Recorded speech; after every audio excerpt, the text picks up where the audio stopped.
Hello friends, তোমরা সবাই কেমন আছো? আশা করি সবাই খুব ভালো আছো। তো আজকে রবিবারের বাজার দেখো, লোটে মাছ আর ভোলা মাছ নিয়ে এসছে। তো সেগুলো ভালো করে কেটে ধুয়ে নিলাম। নিয়ে এবার কড়াইয়ে তেল বসিয়ে দিয়েছি। তেলটা গরম হওয়া পর্যন্ত আমি মাছগুলোতে একটু নুন হলুদ মিশিয়ে নেব। তো দেখো, মাছগুলোকে একটু ভালো করে নুন হলুদ মিশিয়ে নিচ্ছি, নিয়ে একটা একটা করে ভেজে নেব।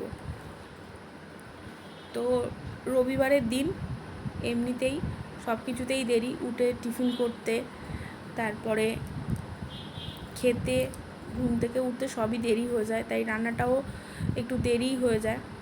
তো দেখো, এবারে একটা একটা করে মাছ কড়াতে দিয়ে ভালো করে ভেজে নেব। তো মাছটা আমাদের একটু বেশিই ভাজতে হয়, কারণ নরম মাছ কেউ খেতে চায় না, তাই মাছটার একটু কড়া কড়া করেই ভেজে নেব। তো ভাজার পরে ভোলা মাছটা একটু পাতলা করে ঝোল করব। আর লোটে মাছ আছে, লোটে মাছের চচ্চড়ি। তো তোমাদের সাথে এটা শেয়ার করছি, তাই আমার মানে সারাদিনে কাজের মধ্যে কিছুটা কাজের মানে ছবি তোমাদের সামনে আমি তুলে ধরি, সেগুলোকে শেয়ার করি। তো এটা তার মধ্যে। তো দেখো, মাছ প্রায় ভাজা ভাজা হয়ে গেছে। এবার সব মাছগুলোকে তুলে নেব কড়া থেকে। তো দেখো, মাছগুলো ভালোই ভাজা হয়ে গেছে। তো এবারে মাছগুলো তুলে নেব।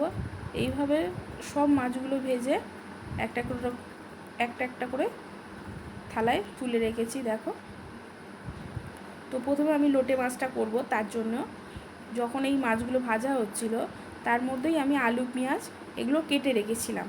তো সেইগুলো স্কিপ করে গেছে, সেগুলো আর দেখানো হয়নি। তাই দেখো, এই আলু পেঁয়াজগুলো এবারে কড়াই দিয়ে দিয়েছি, তেল গরম হলেই এগুলো এবার নুন, সামান্য নুন আর হলুদ দিয়ে ভালো করে নেড়ে চেড়ে নিতে হবে। এটা একটু ভাজা ভাজা হয়ে গেলে, যাতে আলুটা সিদ্ধ হয়ে যায় সেরকমভাবে একটু ভাজা ভাজা হয়ে গেলে তারপরে আমি মাছগুলো তুলব। তো অন্যদিকে ভাতও বসিয়ে দিয়েছি, দেরি হয়ে যাচ্ছে বলে। তো দেখো, এবারে এগুলো মিশিয়ে ভালো করে একটু সিদ্ধ হয়ে যাওয়ার পরেই আমি মাছটা তুলে দিয়েছি। তো দেখো, মাছটা আর আলুটা ভালো করে মশলা দিয়ে কষে নিচ্ছি।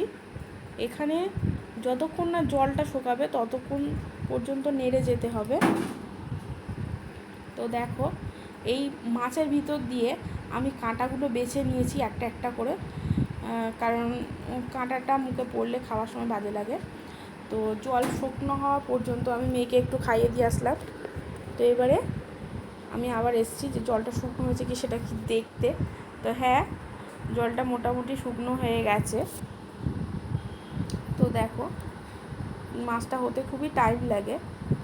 তো দেখো, আস্তে আস্তে করে দিয়ে জলটা পুরো শুকনো হয়ে গেছে।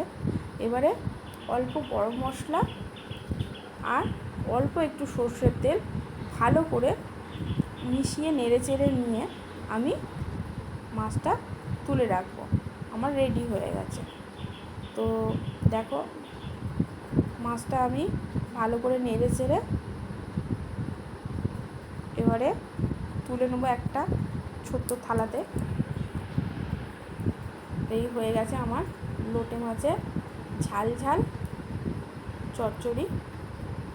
তো লোটে মাছটা হয়ে গেছে, কিন্তু এবারে ভোলা মাছটা বাকি আছে। এবারে আমি ভোলা মাছটা পাতলা ঝোল করে নেবো। তার জন্য কড়াইতে অল্প করে তেল দিলাম, দিয়ে কড়াইটা গরম হলে আমি আলু আর পেঁয়াজটা তুলে দেব।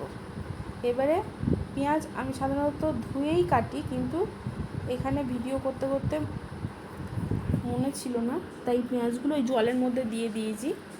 তো পেঁয়াজগুলো তাই জল থেকে তুলে ওতে দিতে হচ্ছে। তো ঠিক আছে। তো পেঁয়াজ আর আলুটা একটু নুন আর হলুদ দিয়ে অল্প ভাজা ভাজা হলে আমি তারপরে মশলাগুলো দেব। তো দেখো, পেঁয়াজ আর আলু প্রায় সব তুলে দিয়েছি, আর মাছ ওইদিকে ভাজা রয়েছে। এবারে আমি আলু আর পেঁয়াজটা অল্প অল্প ভাজাও হয়ে গেছে, তো এবারে আমি মশলাগুলো দেব। তো মশলাগুলো দিয়েছি, এতে নুন, হলুদ, একটু জিরের গুঁড়ো, আদা, গরম মশলা পেস্ট দিয়ে ভালো করে মশলাটা কষে নিয়েছি। নিয়ে টমেটোটা দিতে ভুলে গেছি, টমেটোটা ছিল না, তাই ভালো করে কষে জল দিয়ে দিয়েছি, জল দিয়ে মাছটা তুলে দিয়েছি। এবার খানিকক্ষণ ফুটলেই আমার ঝোল রেডি।